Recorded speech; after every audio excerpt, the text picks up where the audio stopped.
Hoy por la mañana la nueva secretaria de Seguridad Nacional daba a conocer índices de delincuencia y bueno, pues presumen bajas de acuerdo a la incidencia y los datos que de alguna forma siguen presentando.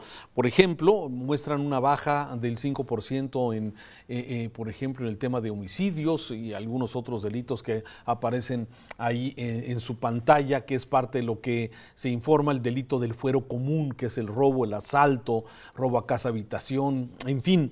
Y la pregunta es, bueno, ¿qué tanto ha influido la pandemia en un asunto de la delincuencia el año pasado? Porque tenemos, si sigue uno los datos mes a mes, tenemos una baja importante a partir del mes de abril y luego hemos poco a poco otra vez recuperado algún nivel de delincuencia. Pero bueno, realmente ya estamos en un punto de inflexión, realmente ya vamos para abajo, realmente la estrategia del gobierno ha funcionado, si es que se identifica alguna estrategia.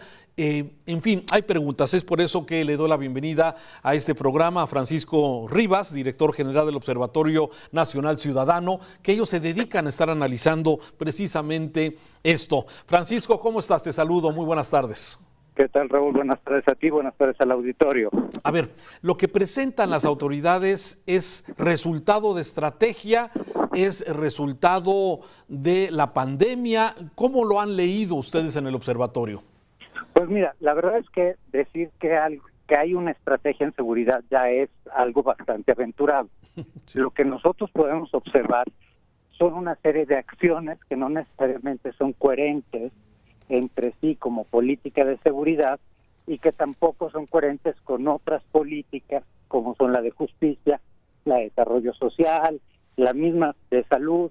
Es decir, para poder hablar de una estrategia necesitaríamos esas consolidaciones necesarias. Te hago un ejemplo. El año pasado fue el año y el anterior también, fueron los 2 años con el menor número de decomisos de drogas y fue el menor año, fueron los menores años con el menor número de detenidos, de imputados por delitos del fuero federal. No obstante, la violencia siguió creciendo y no hay ni siquiera una claridad de cuál es el rol del Estado frente a la delincuencia organizada. Por lo tanto, es difícil decir que hay una estrategia. Ahora, tú ahorita lo señalabas. Si nosotros vemos el comportamiento histórico de los delitos, sí ha habido una inflexión, definitivamente. Nada más que esa inflexión no es resultado de esta administración, sino fue efecto de las acciones de la pasada administración. El delito, hay que decirlo, cuando vemos en un respiro más amplio, tenemos una escalada de violencia importante entre 2006 hasta el 2011. A partir de mediados del 2011, empiezan a bajar los delitos, en particularmente el homicidio. Este se mantiene a la baja hasta 2015, es decir, el fin de la administración de Calderón, el inicio de la administración de Peña, y a partir de la mitad del sexenio anterior es donde se da un disparo importante de violencia. La violencia crece a un ritmo incluso mayor de los peores años de la mal llamada guerra contra el narco. Y de esta manera tenemos a un 2017, a un 2018, a un 2019 y 2020, que son los años más violentos de la historia. ¿Qué fue lo que detonó, Francisco? Perdón que te interrumpa. ¿Qué fue lo que detonó a la mitad del sexenio de Peña Nieto? Pues lo que pasa es que lo que había de alguna manera funcionado con todos los asegúnes posibles del caso, era pues que sí había habido un desmantelamiento importante de los grandes grupos delictivos, de aquellos que eran más agresivos. El tema es que la delincuencia se recompone y ocupa espacios que el Estado no ocupa. ¿Cuáles fueron los errores? Pues se abandonó la estrategia, se abandonó la consolidación de Policía Federal, se dejaron territorios a sí mismos, se perdió parte de la estrategia de colaboración con Estados Unidos y eso llevó a que la delincuencia se pudiese reconfigurar con mucha rapidez y retomase esos territorios perdidos y se confrontasen estos nuevos grupos entre sí. Entonces, hoy tenemos, aparte, el negocio criminal es un negocio muy ágil, porque hoy te están robando hidrocarburo, mañana están vendiendo droga, pasado mañana te están robando tanques de oxígeno, y la otra semana ya están en el secuestro, luego en la extorsión.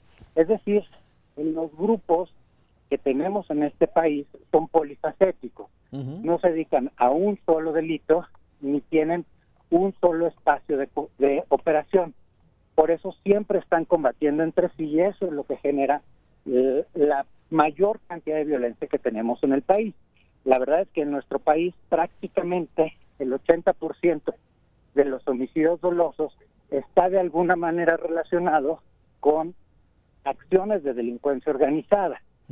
El otro 20% es el que tuvo un efecto positivo durante el periodo de confinamiento.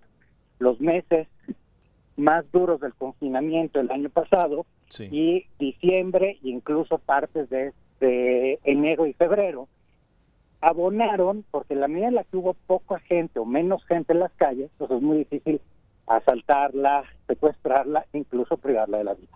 Oye, a ver, entonces, de cada 100 homicidios, 80 están relacionados con el tema del crimen organizado y un 20%, digamos, en términos globales, está relacionado al homicidio común, y que es el que de alguna forma pudo haber reducido.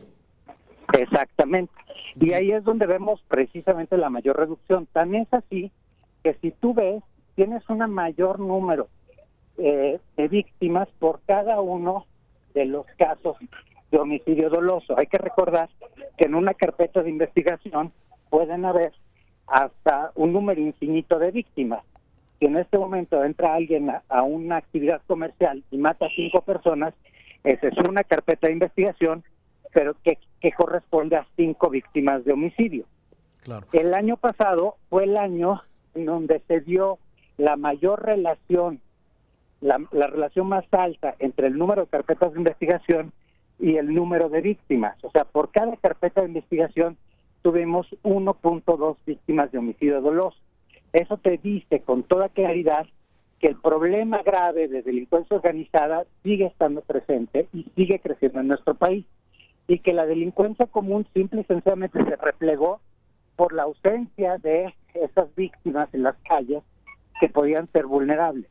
Bien, entonces los resultados, digamos, positivos que se han presentado obedecen básicamente al tema de la pandemia y su efecto del confinamiento. Ahora, la pregunta compleja y difícil, ¿qué hacer? ¿Qué es lo que tendría que hacerse cuando te pregunto si hay estrategia y tú de alguna forma también pones en duda una estrategia para este tema del combate al crimen, al combate al homicidio? ¿Qué hacer? Mira, primero me gustaría terminar nada más diciendo que decir que tenemos resultados es muy aventurado. Okay. Como dije, en un principio el homicidio empezó a crecer menos hacia el final del sexenio de Peña Nieto. Correcto. En el mes de octubre, noviembre es cuando se da ese punto de quiebre en los últimos meses del sexenio, y el homicidio sigue creciendo, pero en vez de crecer a 5, 6, 7%, empieza a crecer a un 1, un 2%. Eso no es un logro, porque el delito sigue estando ahí. La verdad es que si tú comparas 2019 contra 2020, la disminución es apenas del 0.4% de las víctimas de homicidio. O sea, nada. Imperceptible. Es decir, que tienes un 5% en reducción si comparado con el año pasado, también no es la mejor comparativa, porque entre otras cosas, algo que metodológicamente hacen correctamente el gobierno federal es sacar un promedio del año pasado y compararlo contra un mes particular. Entonces, no es así la forma en la que se debe medir la delincuencia. Dicho esto, pues lo primero es poner una estrategia, y a la estrategia la tienes que dotar de recursos. Aquí, lamentablemente, llevamos 2 sexenios en donde el gasto en seguridad ha caído dramáticamente. En el sexenio de Peña Nieto apenas gastamos el 1% del Producto Interno Bruto en todo lo que tiene que ver con seguridad y justicia en nuestro país. En lo que va de este sexenio vamos alrededor del 0.8. Es decir, mientras más empeoran las cosas, menos dinero gastamos. Y eso pues no funciona, porque menos dinero significa menos capacitación, menos tecnología, menos inteligencia, menos personal. La verdad es que tenemos rebasadas en nuestras fuerzas. La Procuración de Justicia está colapsada porque cada ministerio público tiene a su cargo 250 carpetas de investigación, porque esta austeridad que tanto se ha proclamado ha estado afectando salarios, prestaciones, motivación del personal, que es un personal que a veces trabaja años sin poder tomarse vacaciones. Entonces, ¿qué se debe hacer? Definir una estrategia. De la estrategia. Sí, bueno, sí, estamos al aire, sí, disculpa, es un... Que la estrategia contemple a los estados y a los municipios, es decir, a todos los actores, que se sumen esfuerzos y que se les dote a todos de los recursos necesarios. Colombia lleva más de una década gastando más del 5% de su Producto Interno Bruto en seguridad. 5. No es posible que queramos nosotros resolverlo con un 0.8%. Totalmente de acuerdo.